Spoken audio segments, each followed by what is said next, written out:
Hey everybody! Today we are going to go over our next fundamental movement, and that is the lunge. My name is Coach Max, and it is my mission to make sure everybody has a training practice. Now, if you like this content, please like, subscribe, but more importantly, share it with someone who it can help. All right, our lunge. What is it? Why are we doing it? How do we do it? What modifications can we make to get started? Let's start by me doing it. So, a lunge is simply a squat in a different legged position. So we have our squat, which I'll link to in the bottom. We went over that before, lowering and raising our center of mass. Now a lunge is just stepping forward and doing the same thing, or stepping backwards and doing the same thing, or stepping to the side and doing the same thing.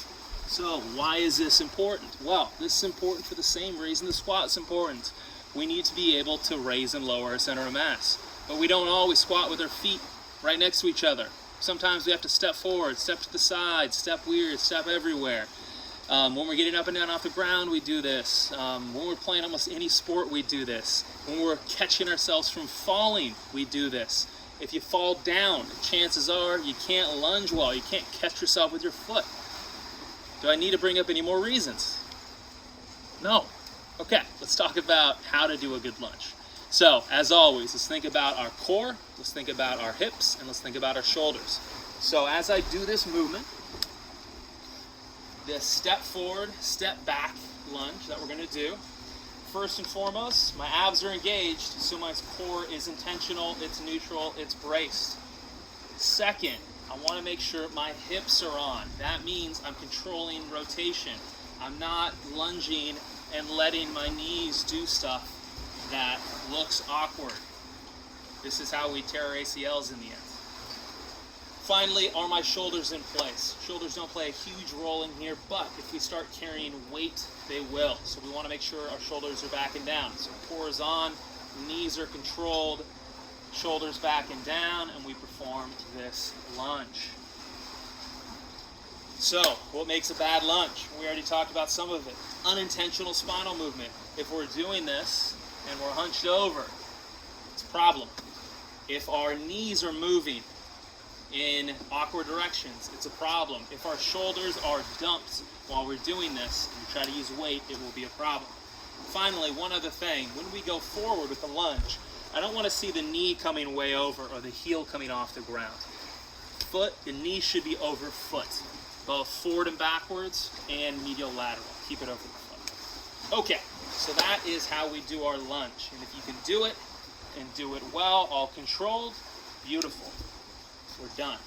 But I know not all of us are there. I was not there at one point. So what are our scales and modifications? Well, first, you pick how far you step. So if we struggle with the lunge, don't take this huge step out there. That's going to be harder. Take something a little easier. Start here. The other thing you control is the depth. You don't have to go all the way to the ground. Pick somewhere where you're under control, obeying all of our rules.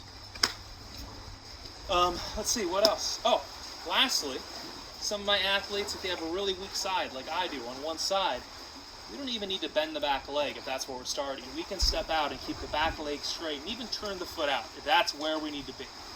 Now, obviously, we're trying to get lower, and it helps to bend the back leg, but if we can at this point, then we can at this point. So straighten that back leg out, and it becomes more of a step through. This will work for somebody with an AK, somebody with a limb salvage, somebody with some massive damage to their legs, but still be able to catch yourselves in a fall with a straight back leg. All right, now, what if we just have general balance issues? Like always, get something to hold on to. Hold on to this. You can hold on a lot. You can hold on a little. Whatever you need. That is our next go-to. Another option we have is if we have leg issues, a fused ankle, a hurt knee, we can change the width of our lunge around. For example, good rule of thumb taught to me by Kelly is keeping your legs apart about squat width. Now, this will work for a lot of people, but it might not work for everybody. For me, that I have some medial collapse problem, and actually some of my clients with cerebral palsy actually like to do a curtsy lunge where I set the leg, the opposite leg on the opposite side and get stability this way. That's fine, so choose your width for the lunge. After that, we have what else? If we're an athlete that works on the floor, neurological injury, traumatic brain injury, cerebral palsy, spinal cord injury, we can do this in a kneeling position. We can either start in a high kneel and move one leg a little forward and then squat down or lunge down on one leg. Really, we're just staggering our feet. It's the same concept. Or we can actually go to a half kneel and then squat down on one leg like this. The idea here is we're splitting the legs and asking ourselves to go up and down. Now, for our athletes that are on the floor all the time, maybe have no use of their legs and limited use of their core, we're going to go back to our dip, because of course now raising and lowering our center of mass is all about our arm pressing. So we have our squats, which are just our small dips. Watch the video below to see that. We're now going to do some staggered dips, where we have one block in front and one block a little behind, and we press like that. We can do the same thing on each side, have one in front and one behind. And of course, you can raise and lower this dip height. The higher it is, the harder it is.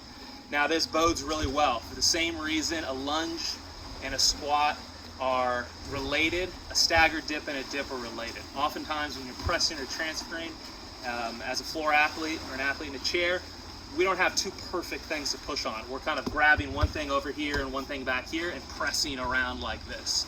So that ultimately is our goal for the staggered dip or the lunge. So there you have it. One of those things should be a starting point for you. Bring it in close. And what's our goal? Our goal is to find one of those pieces as a starting point and then move up from there.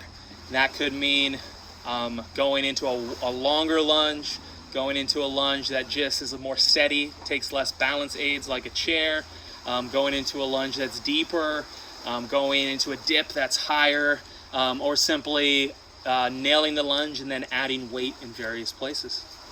Guys, that is the basics for how to do a lunge. Everybody can do a lunge.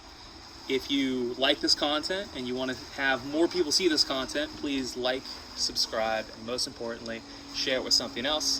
Thank you as always to my gym, San Francisco Crossfit, and the Starretts, who basically taught me most of everything I know in this subject. I'll see you guys next time for the next movement. Keep moving.